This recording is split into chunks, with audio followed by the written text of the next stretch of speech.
Pelaku yang menggelapkan satu unit laptop seharga Rp67 juta kini berhasil diamankan Polda Metro Jaya. Pelaku disebut melancarkan aksinya dengan berpura-pura menjadi kurir ojol dan memanfaatkan akun ojek online yang bukan miliknya. Tersangka menggunakan topeng wajah untuk mengelabui sistem verifikasi wajah untuk mengaktifkan akun ojol yang bukan miliknya. Pelaku diketahui ada dua orang yakni berinisial HS dan RF. HS disebut bertugas menjadi pengemudi yang mengambil dan mengantar barang dari toko online. Ia mengaku mengincar barang elektronik seperti HP hingga laptop.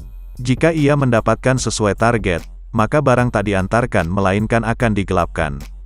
Kasus ini